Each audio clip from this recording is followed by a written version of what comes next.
So I'm going to go to our 5 questions in 5 minutes. You've been very concise in your answers today. It's Okay. been good. I've had some guests on that have spoken for 10 minutes on one Still on the question. So first question. I think I think we could probably get through these, and I'm going to repeat them, a couple of them for sure, um, to get the quick 5 minutes and five questions here. So back to your dual role as a physician and administrator, how do these roles influence the other, and what are the challenges associated with being that dual career person? I don't think I would be effective as an administrator if I was not still a practicing physician, or I wouldn't be as effective. I think it's really important to uh, kind of not stray too far afield. At least this is just for me, and I'm grateful that I still have time to practice medicine a little bit and be side by side with my colleagues, and really still understand what's happening in the clinical environment. And that makes me, I think, more credible as an administrator. Let's talk about the consolidation in healthcare a little bit. HMH is buying practices. What does it mean to a private practice physician to go from being an employer to being an employee? And how is that affecting them? I think for many private practice physicians, it's the opportunity to have the support of a very large, very stable organization. There are strategies that allow for the staff to be hired by the organization. There, there can be a degree of having a bigger flow of patients because it's a big organization that's very well known to the community. So I think it's a way to, perhaps generate some practice security. There may also be some lifestyle benefits by having the support of a large organization, and, not necessarily having to worry about funds flow when you take a week of vacation. So I think, again, not for everybody, but there is I think a national trend for many traditional private practitioners to more and more consider employment or other relationships.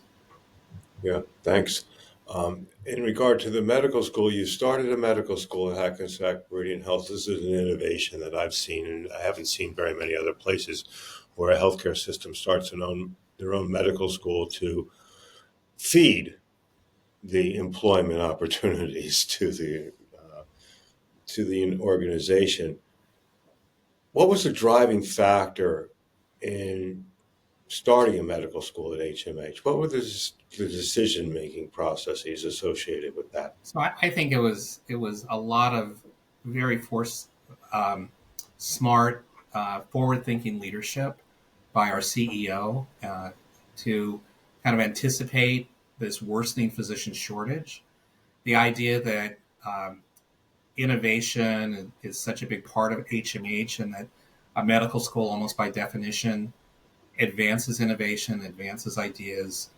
Um, I think that it was the right time. I mean, we look at models like a medical school associated with Mount Sinai, a medical school associated with the Mayo Clinic, a medical school associated with Kaiser Permanente. These are all large health systems that have successfully developed medical schools, and no reason for us to not believe that we couldn't be similar to those organizations. I think if you were to ask me what do I see in the next 5 years, we of course need to focus early in the life cycle of a medical school on the student experience to continue to get the full accreditation by all the accrediting bodies. We're now looking at things like creating an MD PhD program, which will be a big, big lift. So it's probably not right around the corner, but within the next 5 to 7 years, I think that'll be the kind of another innovation to not only produce doctors who are going to be clinicians, but doctors who will be physician scientists. Oh, that's fantastic. I didn't know that. And that leads to new innovation. If you've got physician researchers, how do you think you can address the new innovation environment that we're moving into right now as a medical school and as a healthcare system? how will you develop innovation? I think a lot of that comes from our health system. We have, as I mentioned, a unit that focuses on innovation. One of the things I love is that we are always out there in our hospitals and in our practices uh, looking for innovative ideas from our staff. And we believe that sometimes the best innovation comes from our frontline Yep.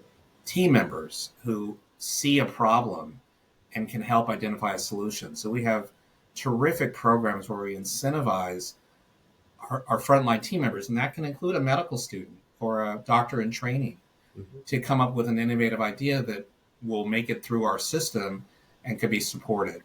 And then again, I mentioned that last year of our medical school where there's a lot of flexibility, there's the opportunity for a medical student to spend all or part of that year working with the innovation team to develop new technology or other types of innovation. So it's not a separate part of our organization. It's very much things that our nurses are aware of, our doctors are aware of, and our medical students can have an opportunity to participate. Okay.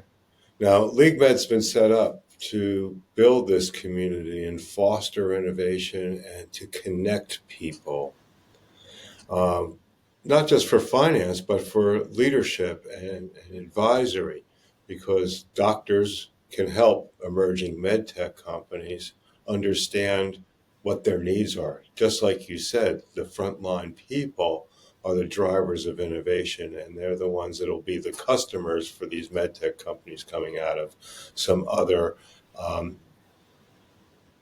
product development system, if you will.